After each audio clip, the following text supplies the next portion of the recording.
Right now. So we're recording. So welcome everyone to this fairly spontaneous Zoom conversation tonight. Just for anyone who's not used to it, if you are unmuted, I can hear things in the background. So if you could just check whether you're muted or not, I can just hear someone talking. Maybe that's that person there. But basically, I'm just going to mute everyone for a while. Maybe, yes. So basically, hey, yes, welcome. I'm Laurence Knott, and this was a spontaneous thing I thought of yesterday about being resilient in challenging times. We all know what's going on in the world. It feels like things are changing on a virtual daily basis. If I think back to the way I was leading my life, the plans I was making, the trips I was going to be doing, how I was working a week ago, it seems so different. So it just felt like, well, what's going on at the moment, whether we're self-isolating, whether we've got a diagnosis, or we're basically having to avoid people, well, we need to connect. And that was my why, really. It's like, well, let me reach out to my circle and beyond and take it from there. In this fast moving, challenging set of circumstances, what we most need to do is kind of stay calm, centered. And there's a few ideas I want to introduce to everyone tonight. And, you know, it's an opportunity to connect. It's great to see and have people here from part of my world, and various friends, clients, people I've worked with over the years. Fantastic. And I want it to be maybe something that grows into something where we can offer mutual support to each other. A lot of you may know each other already. And, you know, there's a load of other people self-organizing, whether it's in my community. I want to go and find the old lady who lives upstairs and see if I can do something for her. We know we can all do something.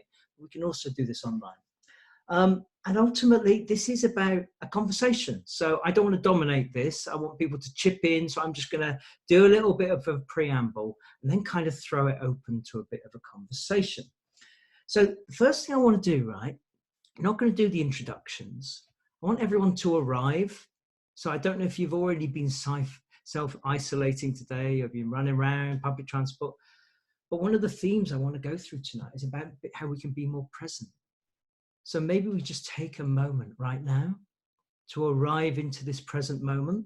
And for some of you, it might be easier to do, to just close your eyes for a moment and to take a few slow, deep breaths. Just to feel the weight of your body wherever you're sat right now. Just to feel that sensation within your body as you begin to slow up. And for me, when I arrive into the present moment, there's a sea of calmness that can pervade all my being. So just be aware of any feeling in your body right now. Anything that you want to settle. Settling down into this space of the next 50 minutes together. Taking each moment at a time. So whatever's been going on in your world today, whatever's been on your mind, let that all drop away just for this moment. Because I don't know about you, when I'm really present to my experience, my mind gets a bit quieter.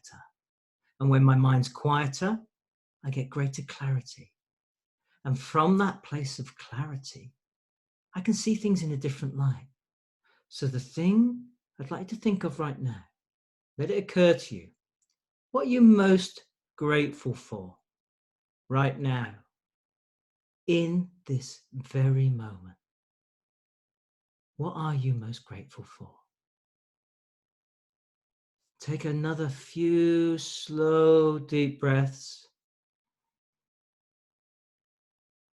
Just breathe in that feeling, embrace that feeling that's within.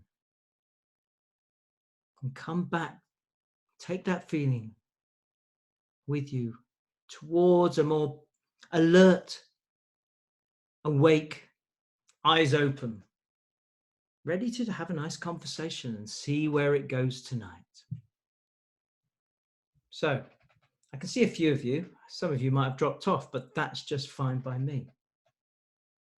So in preparing for this very spontaneous conversation, I thought, well, what the themes, what's on my mind? And someone who's on this call, we had a bit of a conversation last night, and three things that really came to mind that would be helpful maybe to explore, or for me to share where I'm at.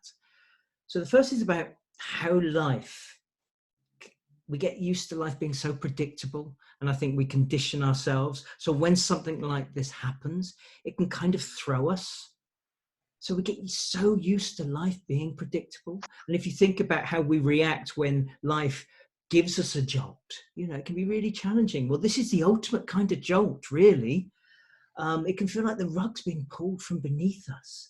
But I believe we are innately designed to be able to deal with these kind of situations. Yes, they're very challenging. Yes, there's going to be suffering and pain, and it's going to affect your family and your wider life in so many different ways. I think we are designed to be able to deal with uncertainty, constant change, and flux. But we've forgotten that because it's kind of invisible to us. So ultimately, it's the idea that the mind is resilient by design, and we cannot be separate from that. The second is the idea that the more present we are to our experience, the more resourceful we are, the more resilient we are, the more creative we are. As that chattering mind quietens down, as we really get into our experience, something can happen for us.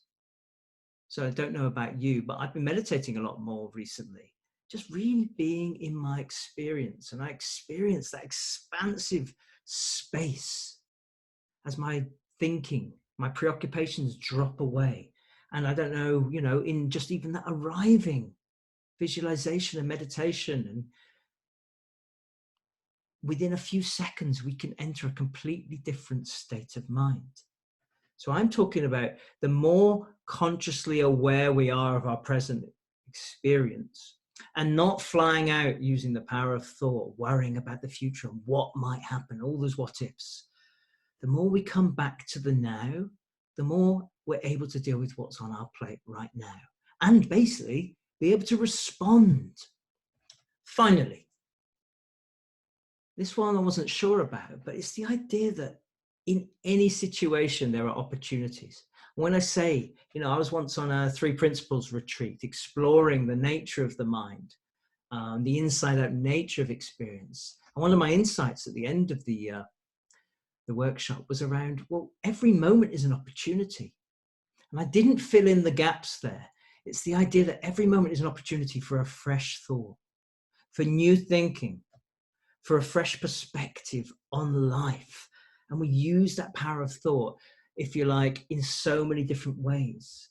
But every situation, even the most challenging circumstances, well, there's an opportunity to care, to learn, to grow, to love, to create. We are infinitely powerful. We are infinitely creative, and we have this gift within us. So how can we remember this and use this power of thought to see the opportunity to deal with the situation and respond in a way as best we can, and maybe create something that we never would have ever imagined we could have? So it's this idea that we always want life to be a certain way for us to be okay. But it goes back to my first point about, well, life isn't predictable. It's always changing, and we're designed to deal with that. So that's kind of my opening gambits. And really, as I said, this was quite a spontaneous thing. So if anyone wants to respond straight off the bat, I'm going to start with Fernanda. And we've also got Steen, a fellow coach. But feel free, anyone watching, to join in. There's 7 or 8 of us here. So, Fernanda, we had a conversation last night. We did, yeah. Can you hear me? Can everybody hear me? Yeah, you're coming through great, yeah. Yeah, I think I've been thinking about the conversation we had yesterday and some of the little bits that happened at work today. And I think the first thing that comes to mind is the opportunity to reset. I think we are always trying, I think it's natural of us to try to control everything, and and we should do this, we should do that, and we always have our own agenda. And a lot of the frustrations is because some people that we have around us, they don't have the same agenda. But now, the most striking thing with this, especially the situation that we're living at the moment, is everybody's on the same boat. Whatever your agenda was, whatever my agenda was, now is all pretty much out of the window. And it is a great opportunity to reset as human beings and go, what is really important? What really matters? I had a situation at work today when someone said that they were not feeling very well. And then you go, okay, what are you feeling? And things like that. And then they were like, oh, but a couple of paracetamols and I am good. And then you go, but you are working right next to someone else whose husband has health issues. So it's not about you, it's about the other. In difficult times like this, in challenging times like this, if you are not able to do much, what is it that you can do? And what is it that you can do to help others? It's time to look inwards and go, is it only about me? Can I help someone else? Is there someone else out there who could do with my help? How much is going to cost me to make somebody else's life a little bit easier? What is really important? I think that's what is the opportunity that we all going to have to reassess our own values and be able to share with the next person. Mm-hmm. For me, I think that's one of the most important things at the moment, to realize that we are all the same and we are all on the same boat. And if there is anything that makes us think that we are different from one another, is a lot of the time our ego that is leading that. And ego is all a creation of our own beliefs. And what are they? Who create them? Who decided that that is the right thing to do? And I think that's the most striking thing for me, the opportunity to care, the opportunity to share, and the opportunity to understand that we are all the same. That's beautiful. There's so much in what you just said, Fernanda. You know, I love the way you just phrased that as the opportunity to reset. But it can be a challenging thing for many people. The idea of even having values. It's really interesting, isn't it? You know, we probably share quite similar values. And actually, if you get to the heart of someone, the goodness within them, we probably, you know, substantively share 80, 90% of the same kind of values. But we don't necessarily live our lives according to those values. So that's another point altogether. So isn't it interesting? Mm-hmm. It brings everything down. Things fall away. So, you know, I'm really interested in what you said there also. It's basically this thing about ego. You know, me and Fernando had a conversation like this, about this last night, about all those needs, wants, desires, these neuroses, all these things, yeah, we spend so much time thinking about. Whether we haven't achieved enough in life, whether we're not loved enough, whether we're good enough, all this. Pointing to what Fernanda's saying, it kind of falls away. And someone could say, yeah, but this is a matter of life and death, or, you know, this affects the whole of society. So much more is at stake here. But it does point to, you know, where did we create those stories when we started becoming so invested in our beliefs? And then something like this happens and they all fall away. Now, someone more cynical could say, well, as soon as we're back to normal, you'll just basically, you know, put those clothes back on again. And all those old fears, insecurities will come back, or the me. But maybe not. So what Fernanda's saying there, maybe this is a fundamental opportunity to reset, pointing to that third point I was making. Would anyone else like to come in there? Steen, would you like to share something? Because I know you were thinking something along the similar lines, that in terms of a conversation with a group around these kind of themes.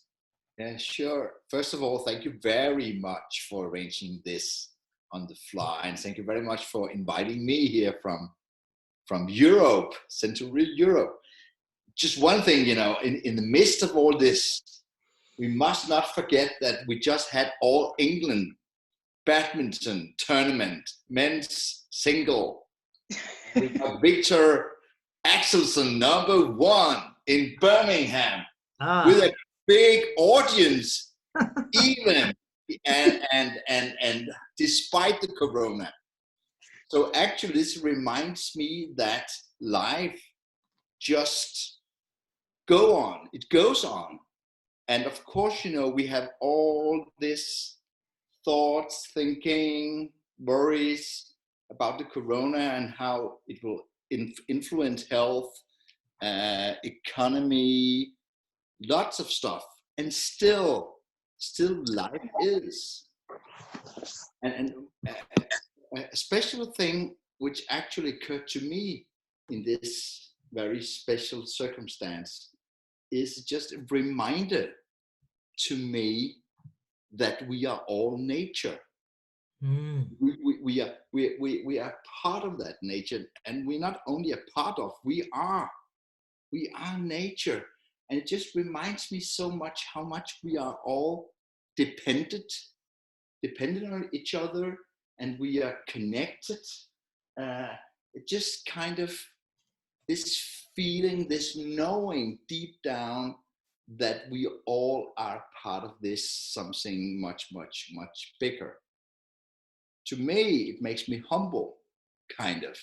And I guess it's kind of the point you, Fernanda, and even and you, Laurence, are pointing to this kind of, I love this expression of resetting. Okay.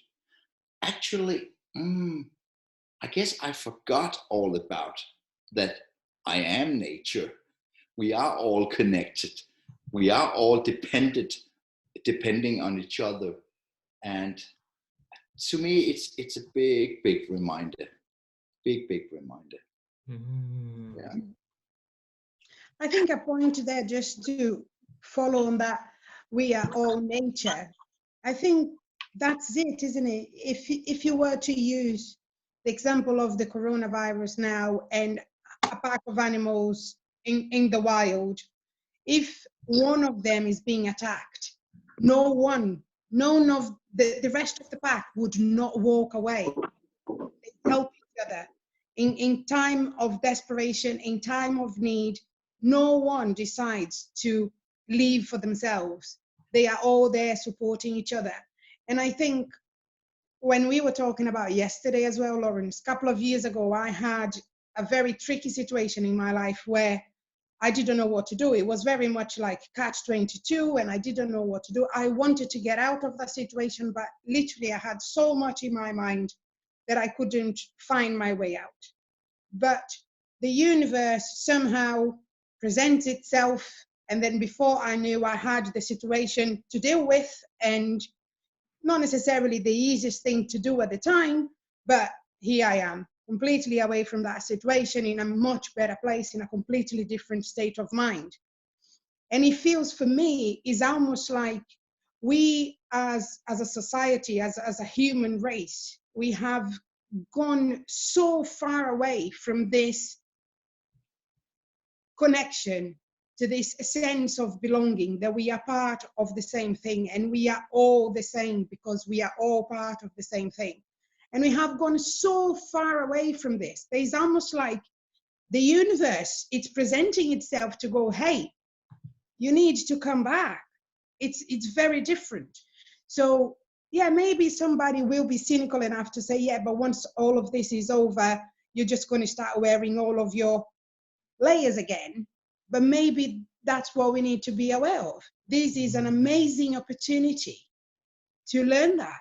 And once this is all over, we don't necessarily need to wear those coats again, because we will see the life is a lot easier and a lot more great. You are more grateful, you are more at ease when you are in that place and not constantly fighting to feed your ego. Yes. And there's something there, and this flows on nicely, I think. It's the idea of slowing up. Now, on one level, you could say, look, we've all got to slow up. as in we're going to be spending more time at home, so less traveling. Yes, we'll be continuing to work, but you know, I've got a bunch of trips that I probably won't be going on, so I'm going to have more space and time. The sock drawer will get sorted out under the stairs. Oh, I've been putting that off for 3 years. But the deeper point about slowing up, not just having more time at home, is slowing up psychologically. There is an opportunity. How many of us say, oh, when I have that week off, I'm really going to reflect, and you know, I'm not going to be chasing life so much. The hamster wheel, which I do talks on, the idea of the psychological hamster wheel. How can we get off it? And a lot of the time we make an excuse. I'll spend some time when I've got that holiday or that time off, or when I've got better life-work balance, I'll begin to look at all these things. Then I'll meditate more, then I'll exercise. And it's always out there, isn't it? But now there is an opportunity. Yes, there is space. So talking to Fernanda's point, this opportunity to reset, but to slow everything up. So I think some people, you know, yes, we don't want people to suffer, but it goes back to my point about this being an opportunity. It was, what does this mean for me on a deeper level? So reevaluating my values, but also, when was the last time some people could ask themselves, I really had a quiet mind? There was nowhere to get to. The striving, the rushing around, the external locus of control, social media, approval, validation, getting on in life. Slowing all our thinking up about that. That's what I'm talking about. Don't know if anyone wants to reflect from a personal experience here, how an opportunity to really slow up can have a lot of benefits across the board in all aspects of our life. If anyone wants to unmute, I guess. Cam, do you want to speak? Hello, Kamlesh.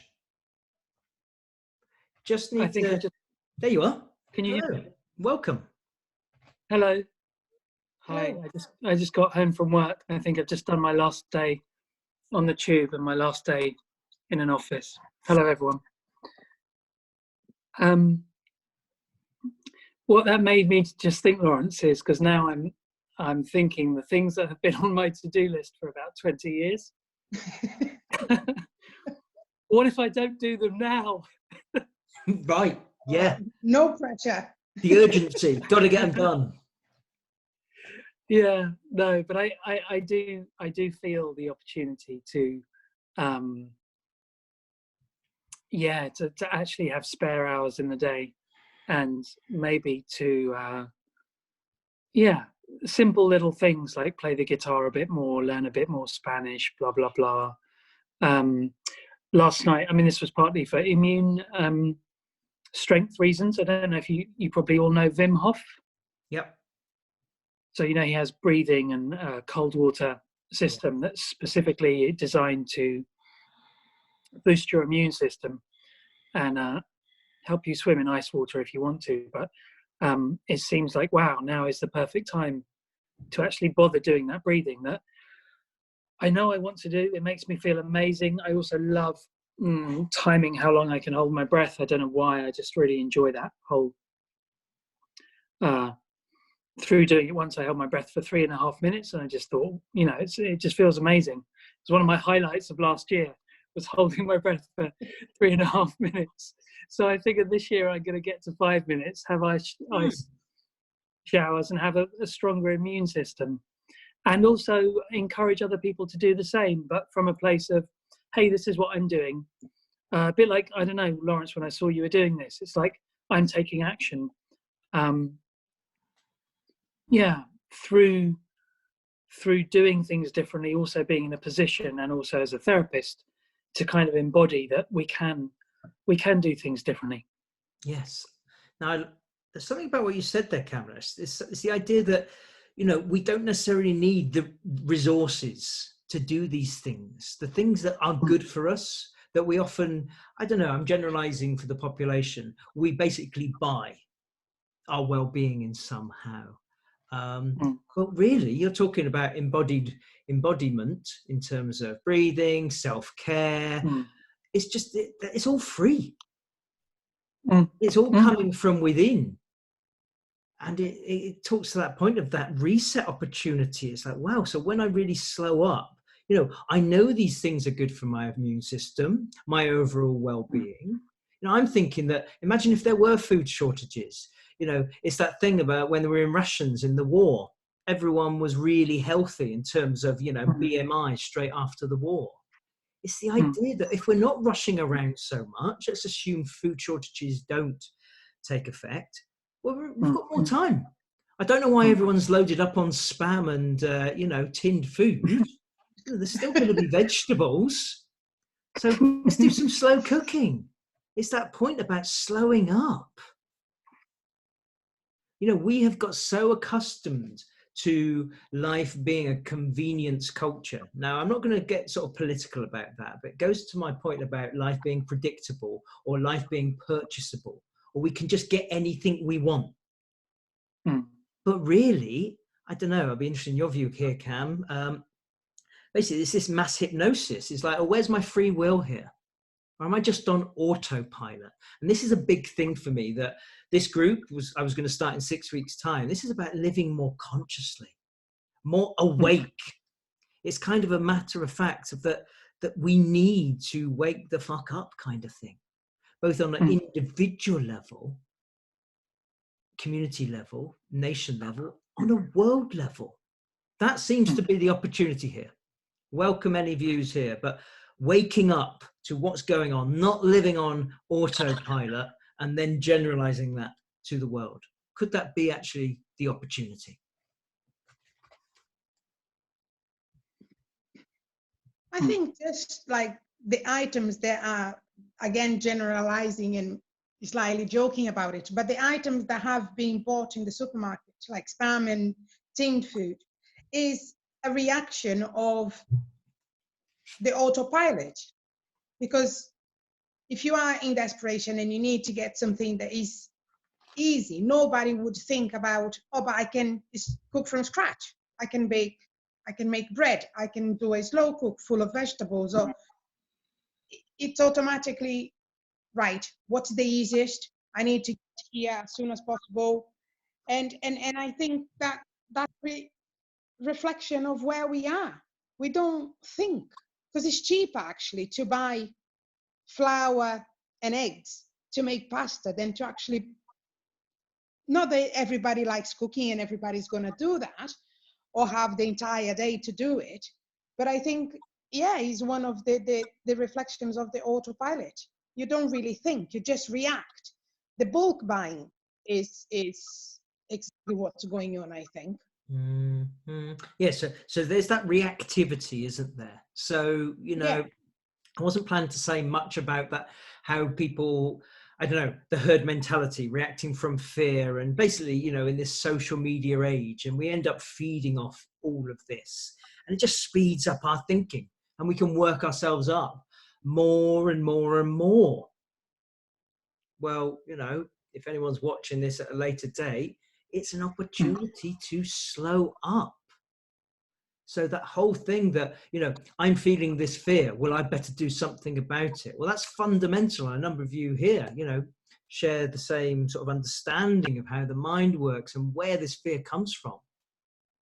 Those feelings of anxiety and fear that drive a reactive behavior, well, they're not telling me what's really going on. And I'm going to probably react in a way that, well, basically will create more suffering. So this is my point about how can we be more present to our experience and maybe not so reactive to what's out there. Yes, we need the news. Yes, we need to follow the guidance. Yes, we need to conform to, whatever we're being told. But the inner guidance system within us, from what I can see, is the more present I am, the more I can slow up to what's in front of me right now. I've got access to wisdom, common sense, basically that ability to deal with what I've got to do, and maybe to help other people. because I'm not so preoccupied with me. I've got some bandwidth. I've got some energy. I've got some creativity to be able to say, you know what can I do to help people within my community? Who can I reach out to? I'm just riffing on this really. The more preoccupied and worried we are, the more useless we are to our fellow human beings. I'll say I that. totally agree with that. Yeah. I found myself, after I qualified as a therapist, my supervisor for a few years got a very sudden onset Alzheimer's, and so had to stop working, and has no family, lives not far from here. And after she stopped working, I stayed in touch with her, and every few months I realized she basically didn't have friends, doesn't have family, and her Alzheimer's was, over the last 3 years, becoming really severe. And I hadn't seen her for about 9 months, or spoken to her for 9 months. And this weekend, I found myself just wanting to talk to her. I knew I had a slight virus, not the virus, it turns out, but I knew I couldn't go and see her because she's old and she's, infirm. But I just wanted to talk to her, and and she was just delighted. But it was something about not acting from fear, not acting on autopilot, and I think I think people are buying spam. It was really interesting what you said, I think, Fernanda, if I've got your name right, that people going on autopilot, they're like, it's almost like they're remembering the war. So they go, crisis, spam. Yeah. And so, I agree, like Laurence, we follow the guidelines, but also to have common sense. If I'm told I need to isolate, even if I'm ill, can I not walk out of my front door and go to the park where there's lots of room and fly my kite? I think I can. I mean, I know that I won't be near anyone and that no one is going to share that door. So I want to keep my mental faculties. And in a similar vein, to see the opportunities in this very strange and limiting period. I often thought, I think a lot of people think if I was sent to prison, I'd hate it, but I'd write a novel. Yeah. Well, I don't want to write a novel because I wrote a novel once and it was a miserable process. But if I went to prison, I'm sure I'd pump iron, I'd get fit. So I might as well do that. Yeah. But there's a point in what you just said there about, going to the park to fly the kite.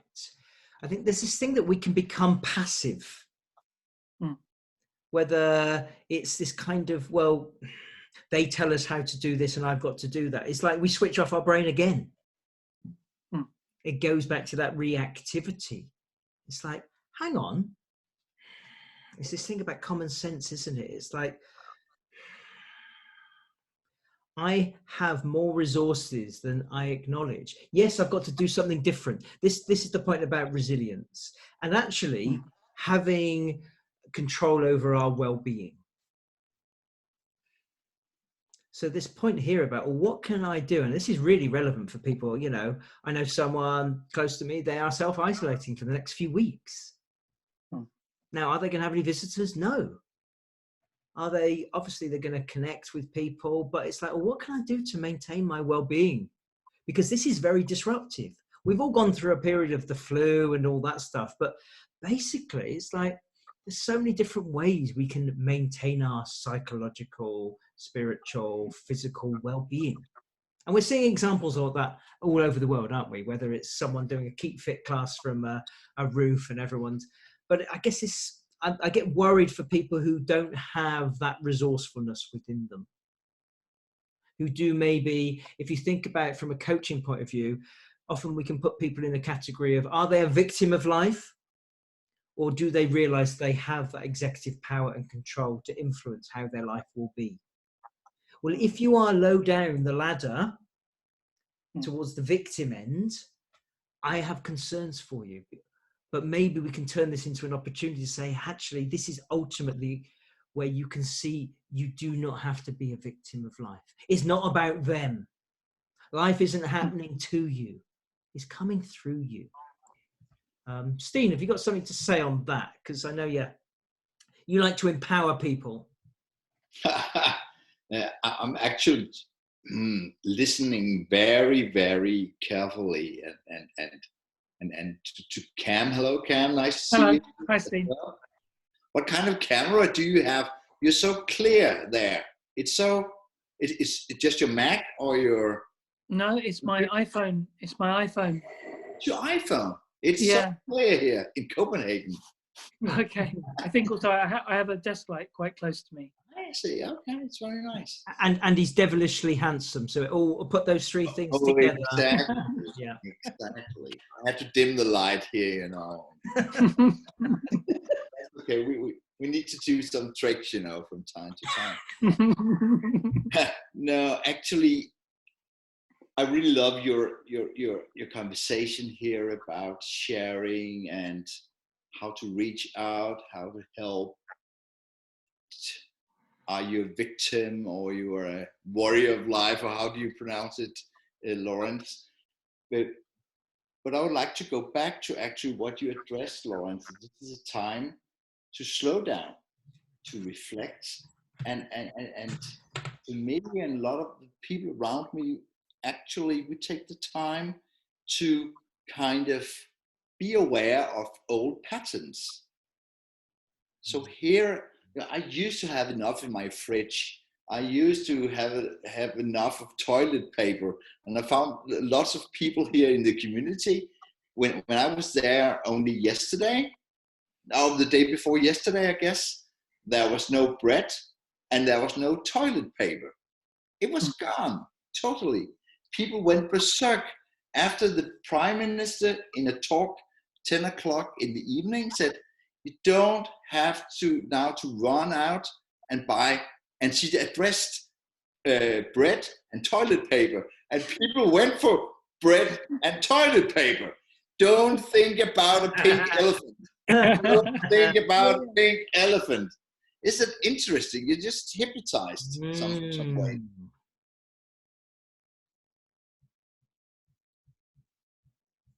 Oh, just frozen a little while. Everyone's frozen.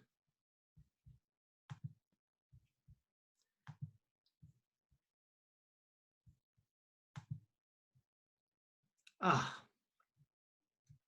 think we've lost the internet briefly.